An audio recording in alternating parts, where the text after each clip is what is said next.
Okay, congratulation आज की super bless night के लिए, मीटिंग के लिए। शैतान का तड़फना इस बात का सबूत है कि हम राइट ट्रैक के ऊपर हैं।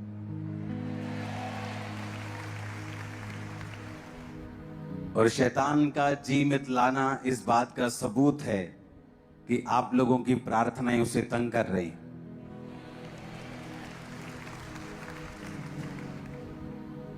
आज जो आप सुनेंगे शायद आपने अपनी लाइफ में कभी नहीं सुना होगा पहले। और मैं चाहता हूं सब वॉलंटियर से लेके सब कैमरामैन सब लोग बैठ जाएं। कोई मूवमेंट नहीं चाहिए किसी भी तरह की। ओके, सब लोग जस्ट आज सुनो। ये बड़ी स्पिरिचुअल चीज है जो मैं आपसे आज बात करने वाला हूं। बाइबल कहती है कि जब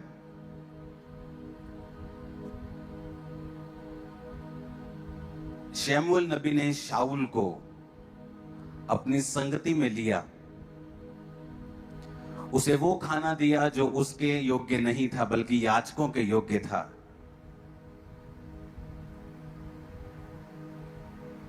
और जब वो रास्ते में वापस जा रहा था, एक नबियों का झुंड उसे मिला। लिखा जब शाऊल नबियों के झुंड में गया तो वो नबूवत करने लगा। और एक कहावत चली, क्या शाऊल भी नबियों में से है? जबकि शाऊल एक नबी नहीं था, एक राजा होने के लिए चुना गया था। क्योंकि उस संगति में गया जो संगति पवित्र आत्मा से भरपूर थी, तो वो भी वो काम करने लगा जो वो संगति कर रही थी। आप जैसी संगति में होते हैं, आप वैसे ही अपने आप एक्ट करने लग जाते हैं। आप अगर शराबियों की बहुत संगति करेंगे तो एक दिन आप शराब पीने का बहाना ढूंढ लेंगे।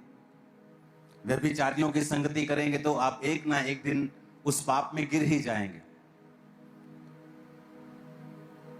इसलिए परमेश्वर ने कहा व्यभिचार से भागो।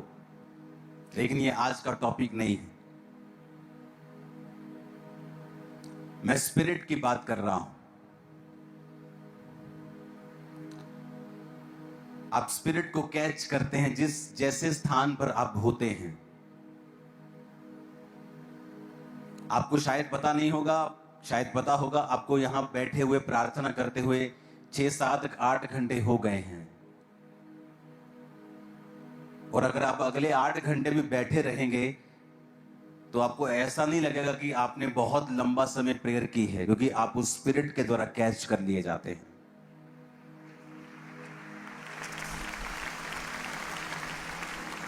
ये स्पिरिट है। अगर आप अमेरिका में जाएंगे तो वहां आपको एक स्पिरिट मिलेगी जो बोने की स्पिरिट है। लोगों का हृदय, अगर आप पूरी दुनिया में जाएंगे क्रिश्चियनिटी के लिए, भवनों के लिए, उसके कामों के लिए, अगर किन्हीं लोगों का खुला है तो वो यूएसए के लोग हैं। क्यों? क्योंकि वहां पे जब बिजनेसमैन लोग नए नए उठे और उनका बिजनेस, परमेश्वर, वो क्रिश्चियन थे और बाइबल के हुक्मों के अनुसार वो चलना शुरू हुए, तो उनके बिजनेस फलवंत होने शुरू हुए।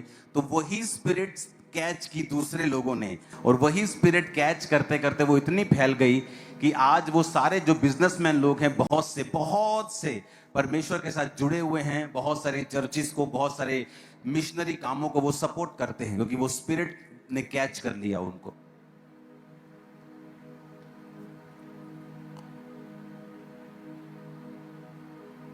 यानी आप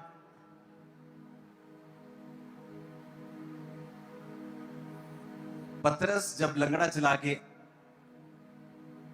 पूरे यरूशलेम में मशहूर हो गया, तो लोगों ने कहा कि ये कैसे लंगड़ा चला सकता है? क्या ये अनपढ़ और वही साधारण मनुष्य नहीं है? तो किसी ने कहा नहीं, ये जीसस के साथ रहे हैं, इनकी संगति जीसस के साथ रही है, और उन्होंने वही स्पिरिट को कैच कर लिया जो जीसस के अंदर थी।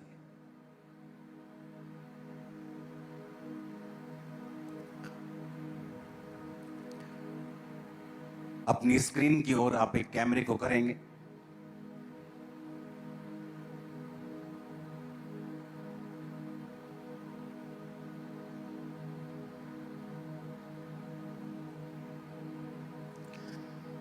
पूरे दुनिया में, अब बड़े ध्यान से सुनना, कोई खेलना मत, ओके। पूरी दुनिया में सिर्फ उंगलियों में ऐसे देश हैं जहां पर यीशु मसीह के 2 से ज्यादा चेले गए हैं। अपने पड़ोसी को बोलो, दुनिया में। अपने पड़ोसी को बोलो, बोलो दुनिया में कुछ ही ऐसे देश हैं जहां पर जीसस क्राइस्ट के 12 चेले जो चुने गए थे, प्रेरित, कुछ ही देश हैं जिन देशों में 2 से ज्यादा चेले गए थे। इंडिया कितने आए थे? एक, है ना, थोमा। सबको पता है इंडिया में आया थोमा का। कब आए थे? सन 52 में। कहां आए थे? केरला में। पहला देश जहां पर जीसस क्राइस्ट के 2 से ज्यादा चेले गए हैं वो है इजराइल और फलस्तीन का एरिया, जहां पर परमेश्वर के 2 से ज्यादा चेले गए। दूसरा है ग्रीस, तीसरा है तुर्की, जहां पर 2 से ज्यादा चेले गए। चौथा है इटली, जहां पर परमेश्वर के 2 से ज्यादा चेले गए हैं। पांचवा एरिया है मेसोपोटामिया, जो बाइबल की पुरानी अगर आप पढ़ेंगे, मेसोपोटामिया देश का नाम, जो आज के सीरिया, ईरान और इराक। और छठा है हमारा इंडिया, जहां पर 2 से 1 से ज्यादा चेले यहां पर आए थे। छठा है इंडिया, जहां पर यीशु मसीह के 12 चेलों में से 2 चेले यहां आए थे। लोगों को एक चेला पता है, थॉमस। कौन था वो? कौन था?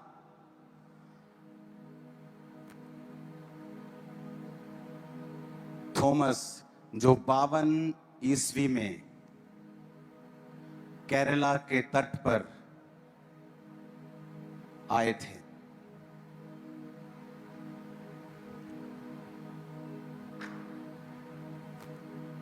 सेकंड चेले का नाम लेने से पहले मैं ये चाहता हूं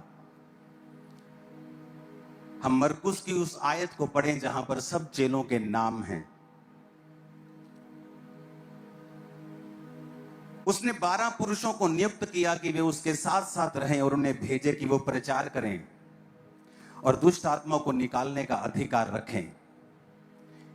इसकी सीसी बंद करो। ये वो है शमौन, जिसका नाम उसने पतरस रखा, जबदी का पुत्र याकूब, याकूब का भाई यूहन्ना, जिसका नाम उसने बुअनगरीस अर्थात गर्जन के पुत्र रखा, आंद्रियास, वही आंद्रियास जो मैंने ग्रीस में आपको दिखाया था, याद है कि नहीं? आंद्रियास यीशु मसीह का पहला चेला, जो पूरी दुनिया में प्रीच करता करता करता फिर ग्रीस के पतरस नाम की जगह पर कुर्बान हुआ और वहीं पर उसकी कब्र थी। उसके बाद उसकी कब्र को, उसके शव को ले जाया गया तुर्की, उसके बाद रोम, रोम से फिर उसका सिर को आज वहीं रखा हुआ है। आगे है फिलिप्पुस। फिलिप्पुस के सिर को भी मैंने देखा है एक चर्च में पड़ा हुआ। और है बरतुल्मै। बरतुल्मै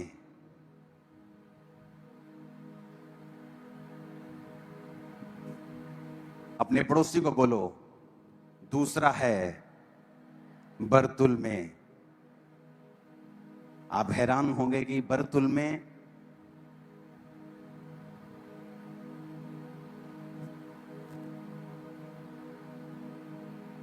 बरतुल्मै परमेश्वर का चेला, ये भारत में आता है और ये कर्नाटक के एक तट पर, क्योंकि लोग उस समय नावों से ज्यादा चलते थे, थोमा आया था केरला के तट के ऊपर। वो जगह मैंने देखी है अपनी आंखों से, जिस तट पे वो उतरा था। वो क्रूज को लेके चलता होता था। उस क्रूज को मैंने ओरिजिनली, थोमा के ओरिजिनल क्रूज को भी देखा है। बरतुल्मे जो परमेश्वर का चेला था, ये भी भारत में आया था।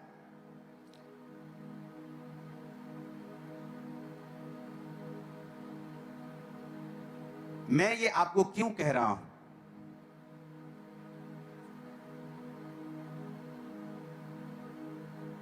ये भारत में कर्नाटका में उतरते हैं, उसके बाद ये गोवा में प्रचार करते हैं। ओके, रहने दो प्लीज। मैंने आपको उसकी जैसी पिक्चर बोलने के लिए कहा था, सेम नहीं। और तीसरा, मुंबई के कल्याण में वो रुकते हैं, लोगों को प्रचार करते हैं, जबरदस्त प्रचार करते हैं। बहुत से लोग जो जादू टोना करने वालों के संग ठीक होने के लिए जाया करते थे और वो उनसे पैसे लिया करते थे और लोगों का शोषण किया करते थे, बरतुल्मे ने उन लोगों को फ्री में हील किया और बहुत से लोग चंगे हुए उन जगहों के ऊपर। जब बरतुल्मे को हील किया, बरतुल्मे ने जब उन लोगों को हील किया और उसने वहां पर प्रचार करते करते फिर वो आर्मेनिया में चला गया। वहां का मेन राजा, उसने परमेश्वर को अपना जीवन दिया, क्योंकि बरतुल्मे की लाइफ से बहुत बड़े बड़े जो पॉलिटिशियन और बड़े बड़े राजा होते थे वो बदल जाया करते थे। बरतुल्मे को जब प्रचार करके उस राजे को उसने चेंज कर दिया, तो राजा का भाई, उसको इतना गुस्सा आया क्योंकि वो परमेश्वर को मानने वाला नहीं था। उसने बरतुल्मे को सताया और उसकी स्किन को, पूरी बॉडी से, जीवित होते हुए बरतुल्मे की पूरी स्किन को उसकी बॉडी से उतार दिया। और उसको कहा गया कि अब, ये आप स्क्रीन पे देख सकते हो, ये बरतुल्मे की जो हाथ में है, ये उसकी अपनी स्किन है, अपनी चमड़ी है, उसकी अपनी चमड़ी बरतुल्मे की। और बरतुल्मे इसी हालत में रहा। उसकी अपनी स्किन को उतार कर उसके हाथ में दे दिया गया। और जब बरतुल्मे ने फिर भी परमेश्वर के नाम का इनकार नहीं किया, तो फिर उसके गले को काटकर उसको शहीद कर दिया गया। आज अगर आप पूरी दुनिया में स्टडी करेंगे तो बहुत सारी जगह के ऊपर, जिनको ये बात हमारे लिए नहीं है, लेकिन जस्ट मैं आपको एक नॉलेज के लिए कह रहा हूं, कि कुछ लोग संतों को प्रार्थना करना शुरू करते हैं। हम जानते हैं हमें जीसस के सामने ही प्रार्थना करनी, लेकिन ये जो परमेश्वर का संत था, इसकी स्किन को उतार कर इसको शहीद किया गया। और वो लोग जिन्होंने इसको शहीद किया, वो लोग आर्मेनिया और भारत के मिले हुए लोग थे। थॉमस भी यही भारत में ही कुर्बान हुआ। जब वो लगातार 20 साल उसने प्रचार किया, और जब प्रचार करके वो एक गुफा में गए प्रार्थना करने के लिए, जब प्रेयर कर रहे थे, तो वहां के लोगों ने आकर उसे भाले से मार दिया था। तो ये वो दो चेले थे जिनका ब्लड भारत के लिए बहा है, जो देश में आए हैं। लोग सोचते हैं कि जब गोरे आए 1900 में अपनी कंपनी लेके, 1800 में, तब गोरे भारत देश में क्रिश्चियनिटी को लेके आए। क्रिश्चियनिटी जब गोरों के पास नहीं थी, उससे पहले वो भारत में थी, और दो जीसस के ओरिजिनल चेले उसे लेके आए। जब वो प्रचार कर रहे थे, लोगों को हील किया, लोगों को डिलीवर किया, भारत के लोगों को प्रचार किया, उनकी स्किन को उतार दिया गया, उनके गले को काट दिया गया और थॉमस को भी इसी तरह कुर्बान कर दिया गया और उनका ब्लड यहां के लोगों के लिए बहा। मत करो ऐसा। अपने पड़ोसी को बोलो, खून बोलता है। आज जो आप यहां बैठे हो ना, ये उसी सुसमाचार का प्रमाण है जो आज से 2000 साल पहले ये दो सेवकों ने परमेश्वर के यहां पर आकर अपनी जान की परवाह ना किए बगैर मुझे और आपको सुनाया था। हालेलुया। बरतुल्मे की हीलिंग इतनी स्ट्रांग थी कि जो जादू टोना करने वाले लोग थे वो बात करते थे दुष्ट आत्माओं से, और जब बरतुल्मे ने उस जगह के ऊपर एंटर किया था वो दुष्ट आत्मा ने बोलना बंद कर दिया था और उसके पूजने वाले सभी पूछने लगे कि ये चुप क्यों हो गई है। और वो दूसरी दुष्ट आत्मा के पास गए और उस दुष्ट आत्मा ने कहा, परमेश्वर का एक जन बरतुल्मे वहां एंटर हुआ है और उसने उस शैतान को बांध दिया है। अब वो बात नहीं कर सकता। और जब बरतुल्मे ने राजा को दिखाया कि मैं तुझे दिखाता हूं कि जीवित परमेश्वर कौन है, और उसने जब कमांड किया कि शैतान निकल आए, और शैतान निकला और सब चीजों को वहां की तबाह करके वो वहां से चला गया। उस राजा ने उस मिरेकल को देखा और अपना जीवन परमेश्वर को दे दिया। इस बात से उसका परिवार नाराज हो गया और उन्हें बरतुल्मे की स्किन को अलाइव, उसके जीवित होते हुए ही उसकी सारी चमड़ी से उखाड़ दिया।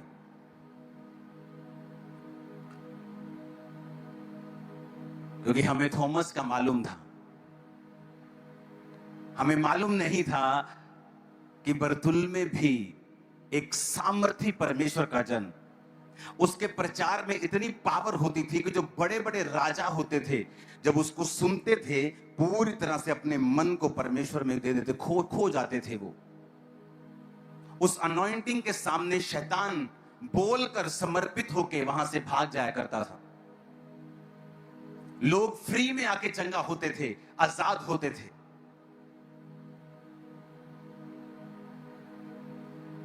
और उनसे जो रुपए ऐंठे जाते थे चंगाई के लिए वो बंद हो गए और लोग वहां आकर सुसमाचार सुनने लगे। और वो कर्नाटक से लेके, गोवा से लेके, महाराष्ट्र से लेके प्रचार करके फिर वो आर्मेनिया में निकल गए।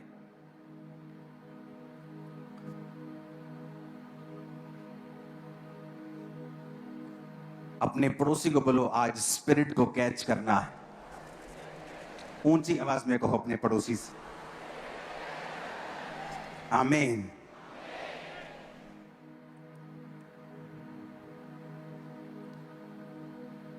और अगर आप बाइबल में देखेंगे तो उसको नथेनियल भी बोला गया है, इस बार बरतुल्मे को। और फिलिप्पुस जो परमेश्वर का चेला था, उसने परमेश्वर के साथ इसको इंट्रोड्यूस करवाया था। और परमेश्वर ने मुझे यह फजल दिया कि मैं फिलिप्पुस के भी उस शरीर को देखकर आया हूं जो वो परमेश्वर के लिए कुर्बान हुआ था।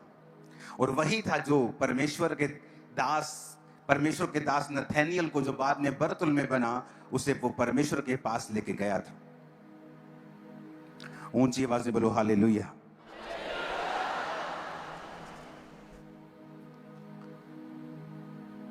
ऐसा हो सकता है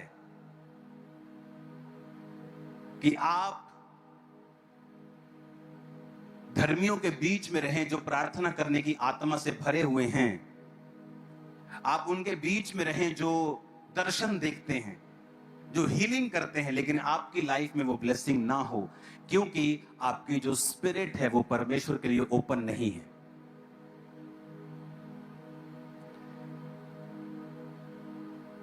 मुझे ग्रीस के लोगों ने बताया कि वहां के ग्रीस के लोगों ने कहा कि हम ग्रीस में रहते हैं 20 साल से, लेकिन जो भेद आपने इंडिया से आके ग्रीस के बताए हमें खुद नहीं मालूम।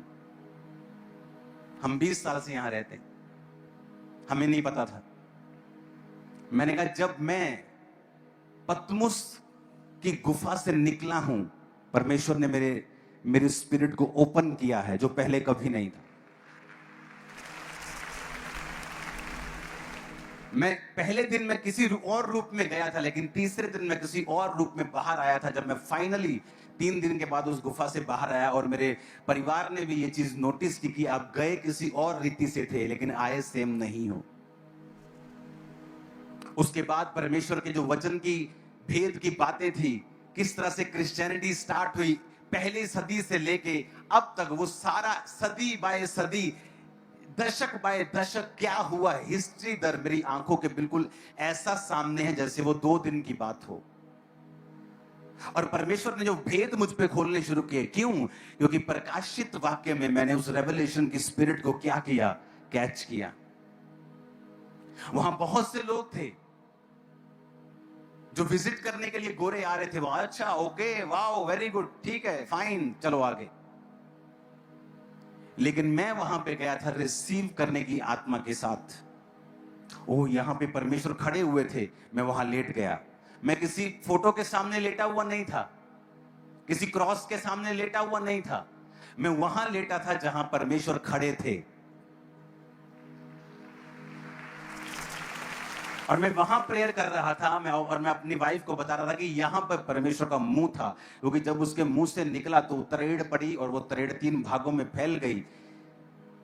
तो जहां पे वो था एग्जैक्ट, हम वहीं खड़े होकर प्रार्थना कर रहे थे। और जहां पर वो लिखा गया था, प्रकाशित वाक्य जहां लिखा गया था, वहां पर भी हम बैठकर, वहां पर भी लेटकर हम प्रार्थना कर रहे थे। वहां बाइबल पढ़ी थी इसलिए नहीं, क्योंकि वहां पे वो लिखा गया था। वहां कोई चीज पड़ी थी इसलिए नहीं, क्योंकि वहां पे वो लिखा गया था। वो रेवलेशन की केव में जब मैं गया तो मेरी स्पिरिट ने उस रेवलेशन को रिलीज किया, क्योंकि मुझे ये टेस्टिमनी मिली थी कि ब्रदर, जब मैं वहां पे गया, एक परमेश्वर के नबी ने मुझे कहा था कि ब्रदर, जब मैं वहां गया और वहां से वापस आया तो परमेश्वर ने ऐसे ऐसे मेरे सामने बाइबल के भेद ओपन किए। तब मैं उसकी बात को सीरियसली नहीं लिया। मैंने कहा हाँ हाँ, ठीक है ठीक है ठीक है, okay, very good very good. लेकिन जब मैं खुद वहां था, और खुद जब मैंने उस स्पिरिट को, क्योंकि पहली फुल नाइट मैंने प्रेयर की अपने रूम के बाहर, एक जगह थी जहां मैं रह रहा था, पेड़ों के साथ ढकी हुई पहाड़ों के बीच में, कोई मेरी फैमिली मेंबर बाहर नहीं था और मैं अकेला था। मैंने फुल नाइट प्रेयर की। जब सूर्य चढ़ने लगा मैं अंदर गया रूम में, फिर मैं सो गया, उठा, फिर गुफा में फिर प्रेयर, फिर तीसरे दिन गुफा में गया, फिर प्रेयर, रात को फिर प्रेयर। लेकिन मैं जानता था कि मैंने उस स्पिरिट को कैच किया है। नेक्स्ट डे जब हम थिस्सलुनीकियों में थे, आप इमेजिन नहीं करेंगे, 8-8, 10-10 घंटे मैं और मेरी वाइफ अलग, मैं अलग, हम 10-10 घंटे बाइबल में थे। और जब 10 घंटे के बाद हम उठ रहे थे बाइबल स्टडी से, हमें ऐसा लग रहा था कि 2 मिनट ही बाइबल पढ़ी, इतने फ्रेश थे हम 10 घंटे के बाद। आप थक जाते हो 10 घंटे, हमें ऐसा लग रहा था कि ऐसी आंखें खुल जाती, अलर्ट आदमी हो जाता ना नशा करके, अलर्ट आंखें खुल जाती, ऐसी आंखें खुल रही थी, नींद नहीं आ रही थी, ऐसे अलर्ट हो रहा था, ऐसे परमेश्वर वो भेदों को जाहिर कर रहा था, क्योंकि आप स्पिरिट को कैच करते। क्यों परमेश्वर ने आपको बोला है तुम अच्छी संगतियों को करो? क्यों आपको बोला जाता है जब भी आप संगति करो, अनॉइंटेड संगतियों को करो? उसके लिए चाहे आपको 200 रुपया किराया लगा के जाना पड़ रहा है, अनॉइंटेड संगतियों को करो, चाहे उसके लिए आपको कुछ भी करना पड़े। आप अनॉइंटेड संगतियों में जाते हो, आपको फाइट करनी पड़ती है, शैतान आपसे फाइट करता है, फालतू की फाइट आपके घर में होती है, कई बार फालतू का शैतान झंझट डालने की कोशिश करता है। क्यों? उसको पता है कि यही ये स्पिरिट को कैच कर लेगा, ये वहां यहां पे स्पिरिट को पकड़ लेगा, और ये सेम स्पिरिट के साथ भर जाएगा जो स्पिरिट चर्च के ऊपर है, जो ग्रेस चर्च के ऊपर है। कई बार हो सकता है जो ग्रेस चर्च के ऊपर है, अगर आपका जीवन परमेश्वर के मन मुताबिक नहीं है, सब लोग भरेंगे, आप लोग ऐसे ही रहेंगे खाली के खाली। क्योंकि उस स्पिरिट को रिसीव करने के लिए आपको रिसीव करने वाला मन बनाना पड़ेगा। प्रकाशित वाक्य गुफा में बहुत से लोग थे, लेकिन बहुत कम थे, 100 में से 3-4 लोग ऐसे थे जो वहां प्रेयर की स्पिरिट के साथ आ रहे थे। मेरे साथ एक और कपल बैठा था, गोरा कपल बैठा था, एक लेडीज गोरी थी और उसका हस्बैंड गोरा था। और जब मुझे वो वर्शिप करता और आत्मा में कितनी घंटे बैठा हुआ देखा, तो उन्होंने किसी से बात नहीं की। जब सब लोग चले गए, आते गए, विजिटर आते गए जाते गए, मैं साइड पे बैठा हूं, वो भी साइड पे बैठे हैं। उसके बाद उन्होंने मुझसे बात की कि यहाँ पर एक और पहाड़ है जहां पर लोग रोज 8 घंटे प्रार्थना करते हैं, रोज, एवरीडे। वो 8 घंटे वहां के सेवक जो हैं उस पहाड़ के, डेली 8 आवर्स वो प्रेयर करते हैं हर रोज। वहां कोई औरत नहीं जा सकती, औरत विजिट भी नहीं कर सकती, सिर्फ आदमी लोग हैं जहां पर 8 घंटे रोज सेम जगह पे, सेम पहाड़ पे प्रार्थना करते हैं। वहां जाने के लिए वीजा लगता है, स्पेशल परमिशन होती है वहां जाने के लिए। वो स्पिरिट को जब आप समझ जाते हैं कि मुझे किस संगति में जाना है और कैसी स्पिरिट को कैच करना है, आप मानेंगे नहीं, मेरी आंखें खुल गई, मेरा दिमाग हिल गया। मुझे पिछले दिनों में जवाब मिला है कि मेरी सेवकाई परमेश्वर ने मुझे बताया कैसे शुरू हुई, क्यों ऐसी शुरू हुई और इसका रीजन क्या था। परमेश्वर ने मुझे मेरे ऊपर जाहिर किया, क्योंकि जब 2000, ये आई थिंक 8 की बात है या 7 की बात है, ये शायद 2008 की बात है, 8 की बात है शायद, ये 2008 की बात है, जब मैं और मेरे 2 साथी हम 7 दिन रात के रोजों में थे। 7 डे नाइट की फास्टिंग हम कर रहे थे। और दिन थे जनवरी के, 1 जनवरी से लेकर, उसमें मेरा बर्थडे भी था 5 जनवरी को, और वो वाले दिन थे, मुझे याद है। और हम फास्टिंग में थे। और जब हम फास्टिंग कर रहे थे तो उस समय चर्च नहीं होती थी, सिर्फ 50-60 लोग, ऐसे सिर्फ इतने थोड़े लोग थे, 50-60 लोग होंगे बस, हाँ इतने ही थे, 50-60 लोग थे। और हम 7 दिन रात की फास्टिंग कर रहे थे। और जब 7 डे नाइट की फास्टिंग कर रहे थे तो ठंड बहुत थी, तो मैं अपनी शॉप पे काम भी कर रहा था उस समय, और वो भी मेरे साथ थे, और हम आग सेक रहे थे बाहर, शॉप के बाहर। जैसे दोपहर का समय होता, जब इतनी ठंड होती थी दोपहर को धूप नहीं निकलती, वो वाले दिन थे जनवरी के। और ऐसे पूरी धुंध सी पड़ी हुई है और हम आग सेक रहे हैं, और मेरे सामने से एक व्यक्ति निकलता है, और उसने अपने पैरों के ऊपर जुराबें नहीं डाली हुई, और उसके पैर जो हैं उसमें ब्लड निकल रहा है। और मैंने अपने साथी को बोला, अपने असिस्टेंट को बोला, वो मेरी हेल्प करता था उस समय, मैंने कहा इससे पूछ के आ कि ये व्यक्ति, इसको जुराबें चाहिए क्या, मैं उसको जुराबें दे दूं। जब उससे पूछा गया कि आपको जुराबें चाहिए, आपने, इतनी सर्दी है, हमसे बैठा नहीं जा रहा, हम आग जला के बैठे हैं, आप इतनी सर्दी में बिना टांगे थोड़ी सी खाली हैं, पैर खाली हैं, आप जुराबें नहीं डाली आपने। कहता नहीं नहीं, मेरे पास पैसे हैं, मैं गरीब नहीं हूं, लेकिन मेरे शरीर के ऊपर एक स्किन का रोग है, मुझे सोराइसिस है, मुझे स्किन का रोग है। रोज मेरी फैमिली 25 से 30 ग्राम इतना सारा मांस जो है मेरी बॉडी का इकट्ठा करती है। मेरी बॉडी में कपड़े नहीं डाल सकता, बहुत ज्यादा ठंड है, तो अभी मैंने सिर्फ 1-2 चीजें ओढ़ी हुई हैं, और मैं ज्यादा कपड़े नहीं डाल सकता। मैंने उसको यीशु मसीह का प्रचार सुनाया, और छोटा सा एक कैमरा हमारे पास होता था। मैंने जब उस पे प्रार्थना की, मैंने कहा चलिए मैं आपके लिए प्रेयर करता हूं, और उसके लिए जब मैंने प्रेयर की, और उस कैमरे पे हमने रिकॉर्ड भी किया, लेकिन वो पता नहीं क्या हुआ, हमारे पास वो रिकॉर्डिंग नहीं है, वो कैमरा थोड़ा बिगड़ गया, इधर उधर हो गया होगा। उस समय इतना ध्यान नहीं था हमें रिकॉर्डिंग रखनी है, क्योंकि मिनिस्ट्री नहीं थी, हमें मालूम नहीं था आगे क्या होगा, जस्ट शौक था कि परमेश्वर का काम करना है। तो जब उस स्किन के रोगी के ऊपर प्रार्थना की गई, वो स्किन का रोगी थोड़े दिन बाद आता है चर्च में, आकर खड़ा होता है, अपनी बॉडी दिखाता है, वो पूरी तरह साफ हो चुकी थी, पूरा क्लीन। वो स्किन का मिरेकल था, मेरी लाइफ का फर्स्ट मिरेकल, मेरी मिनिस्ट्री का फर्स्ट मिरेकल स्किन का मिरेकल था। उसके बाद सेवकाई आगे बढ़ती रही।